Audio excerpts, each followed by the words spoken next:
मैं केरल की कम्युनिस्ट सरकार को और उसके मुख्यमंत्री को चेतावनी देने आया हूं। अस्सलामुअलैकुम। तो दोस्तों, वक्फ बोर्ड बिल पर अमित शाह जी की बड़ी चेतावनी। जी हाँ दोस्तों, अमित शाह जी ने वक्फ बोर्ड बिल पर बड़ी चेतावनी दी है। आखिर क्या चेतावनी दी है, इसी वीडियो के अंदर आप लोगों को अमित शाह जी की भी ने वीडियो दिखाएंगे। और साथ साथ जो हमारे भारत देश के वरिष्ठ पत्रकार हैं, जो रियलिटी दिखाते हैं और सच्चाई के लिए काम करते हैं, तो उनका भी वीडियो आप लोगों को दिखाएंगे, जिसमें रवीश कुमार ने जो अमित शाह जी ने चेतावनी दी है वक्फ बोर्ड बिल को लेकर, तो उनको जवाब दिया है। दोनों भी वीडियो आप लोगों को दिखाएंगे, लेकिन उससे पहले आप सभी को बताता हुआ चलूँ कि हमारे पैगंबर हज़रत मोहम्मद सल्लल्लाहु अलैहि वसल्लम ने ये सिस्टम बनाया है कि आप अच्छा अगर कमाते हो और आप बुजुर्ग हो चुके हो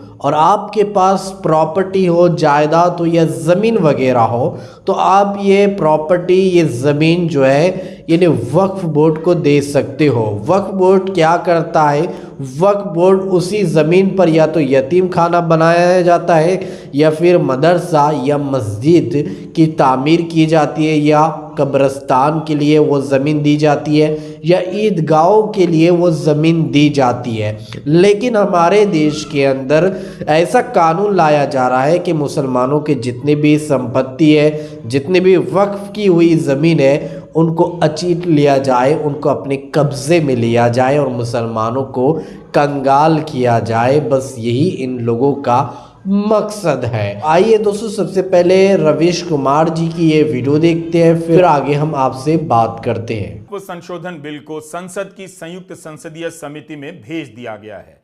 याद कीजिए, जब हिंडनबर्ग की रिपोर्ट आई थी और उसके बाद अदानी समूह को लेकर मीडिया में कई पर्दाफाशी रिपोर्ट आई, तब विपक्ष ने इस मामले की जांच संयुक्त संसदीय समिति से कराने की पुरजोर मांग की, धरना प्रदर्शन दिया, मगर सरकार ने इनकार कर दिया, मांग नहीं मानी। वक्फ संशोधन बिल को जेपीसी में भेज दिया गया है और इसके सदस्यों का ऐलान भी हो गया। यह समिति अगले सत्र तक अपनी रिपोर्ट देगी। इस बिल का नाम है the United Waqf act management empowerment efficiency and development act 1995। संक्षेप में इसे उम्मीद कहा जा रहा है। वक्फ बोर्ड का कानून अब उम्मीद कहा जाएगा। नाम इस तरह से रखा जा रहा है कि इसे उम्मीद कहा जाए, शायद वक्फ कहने में ऐतराज हो। वक्फ बिल एक बहुत व्यापक मुद्दा है, एक एपिसोड में करना मेरे लिए तो संभव नहीं है, लेकिन लोकसभा में उठाए गए सवालों से कुछ बातों पर बातचीत हो सकती है। हम इस वीडियो में इस पर भी बात करेंगे कि कितनी बार मंत्री जी ने सच्चर कमेटी का नाम लिया। जस्टिस राजेंद्र सच्चर कमेटी की रिपोर्ट का हवाला देकर वक्फ बिल का औचित्य ठहराते रहे। आपको याद है कि पिछले 10 साल में मोदी सरकार ने सच्चर कमेटी की रिपोर्ट का इतने सम्मान से कब नाम लिया, उसके कितने सुझावों पर अमल किया है। High level committee under justice Rajendra Sachar, यह सर मार्च 2005 में गठन किया गया था। यूपीए का सरकार आ चुके थे और ये स्पेसिफिक मुसलमानों के लिए, उनके वेलफेयर के लिए यह गठन हुआ। और सच्चर कमेटी का जो रिपोर्ट है ये हम सब मालूम है। मैं सिर्फ रेलेवेंट पोर्शन आज इस सदन में बताना चाहता हूं। सच्चर कमेटी का जो पहला रिकमेंडेशन है, इसमें कहा गया है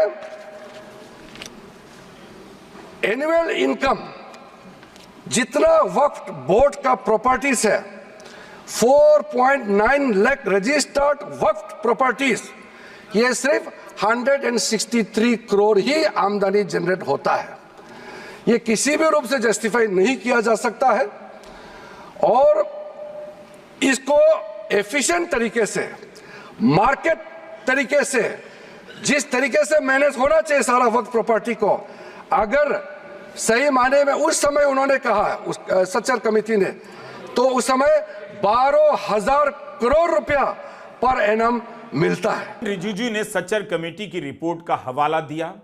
यह बात बिल्कुल ठीक है कि सच्चर कमेटी ने कहा कि 4.9 लाख पंजीकृत संपत्तियां हैं, उनसे जितनी आमदनी होनी चाहिए उतनी नहीं होती है। वक्फ बोर्ड में भ्रष्टाचार और घपले के भी मामले आते रहते हैं, इससे भी इनकार नहीं करना चाहिए। यह ठीक है कि इसके दस्तावेजों का कंप्यूटरीकरण होना चाहिए, संपत्ति का पंजीकरण होना चाहिए, लेकिन जो व्यापक मुद्दा बनता है उसे अनदेखा नहीं कर सकते। वक्फ बोर्ड में घपला है, भ्रष्टाचार है, इसे ठीक करना चाहिए, मगर जो तरीका अपनाया जा रहा है, क्या वो तरीका ठीक है? हम यहां इन्हीं सीमित मुद्दों की बात कर रहे हैं।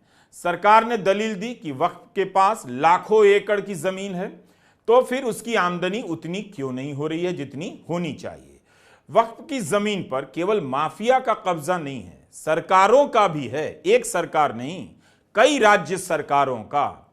क्या इसके बारे में यह नया कानून कुछ कहता है?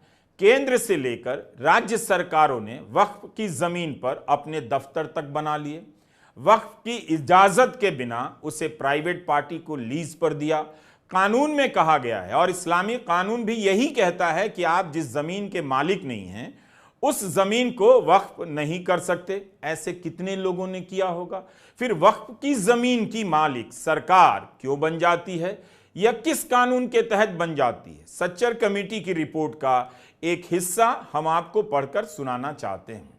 रिपोर्ट में लिखा है कि वक्फ संपत्तियों पर अतिक्रमण केवल निजी व्यक्तियों द्वारा नहीं किया जाता है, बल्कि समिति ने यह भी देखा है कि देश भर में सरकार और उनके विभाग इन्हें अधिग्रहित कर लेते हैं। अतिक्रमण के दो स्वरूप हैं: संपत्ति को बिना किसी किराए या किसी भी प्रकार का कोई पैसा दिए पूरा का पूरा हड़प लेना। दूसरा, अधिग्रहण करने वाला व्यक्ति बहुत ही मामूली किराया दे जिसमें दशकों से कोई बदलाव ना हुआ हो। निजी अधिग्रहण की संख्या बहुत अधिक है, ये देश भर में फैले हैं और कानूनी दांवपेच में उलझे हैं।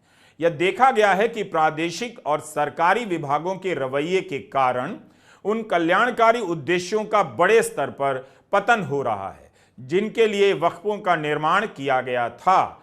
सच तो यह है कि सरकार द्वारा वक्फ जमीनों का अधिग्रहण प्राधिकरणों के लिए ना सिर्फ शर्म की बात है, बल्कि यह निजी अधिग्रहण करने वालों का साहस बढ़ा देती है और मुस्लिम समुदाय की स्थिति में सुधार और पुनर्निर्माण में रुकावट का काम करती है।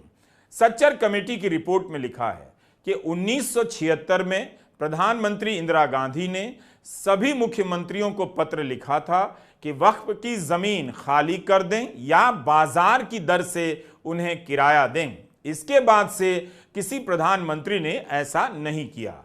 मंत्री जी ने इसका जिक्र नहीं किया, किरण रिजिजू ने, कि वक्फ की संपत्ति पर सरकारों ने भी खूब कब्जा किया है। सरकारों ने राज्य वक्फ बोर्ड के गठन की परवाह भी नहीं की, ना उनकी इजाजत लेनी जरूरी समझी। अगर सरकार की नीयत में ईमानदारी होती तो वह बताती या ऐसा प्रावधान करती कि वक्फ की संपत्ति का इस्तेमाल सरकार अब नहीं करेगी और जिन मामलों में सरकार ने किया है उसे लौटा देगी। रिसर्च के दौरान यह निकल कर आया, अदालत से जीत जाने के बाद भी कुछ मामलों में वक्फ की संपत्ति वापस नहीं की जाती है, जबकि कुछ मामलों में की गई है।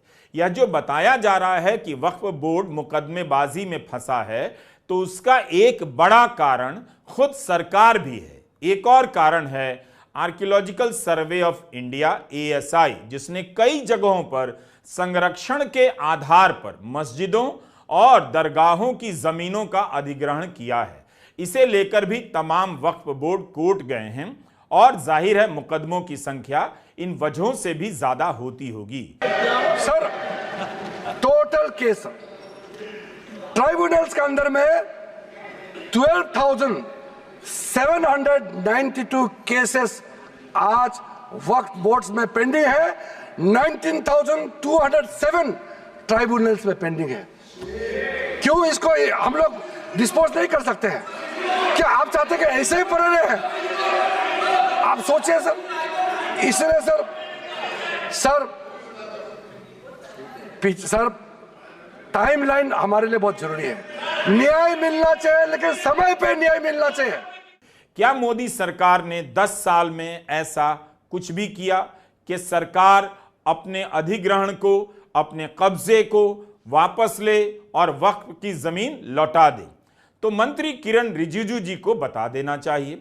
क्या उनकी या उनकी पार्टी की सरकार ने, राज्य सरकार ने वक्फ की कोई जमीन खुद से खाली की है और बाजार दर से किराया देने का फैसला किया है? अब अगर सरकार ही कब्जा करे अधिक। जी हाँ दोस्तों, आप लोगों ने अभी रवीश कुमार जी की ये वीडियो क्लिप देख ली है और सारी बातें आप लोगों ने सुन चुके हैं। यकीनन आपको रवीश कुमार जी की ये सारी बातें समझ में आ चुकी होगी। तो दोस्तों, रवीश कुमार की इस वीडियो देखने के बाद अब आप क्या कहना चाहोगे, आपके इस बारे में क्या राय है, कमेंट में अपनी राय ज़रूर बताइए। और अगर आप लोगों ने अभी तक हमारे इस चैनल को सब्सक्राइब नहीं किया है तो इस चैनल को सब्सक्राइब ज़रूर कीजिए, बेल आइकन को दबाइए ताकि आने वाली हर वीडियो की नोटिफिकेशन आपको मिल सके। तो चलिए दोस्तों, अगली वीडियो में मिलते हैं। जब तक अपना ख्याल रखिए और अपनी इस भाई को अपनी दुआ में याद रखिए। अल्लाह हाफिज़।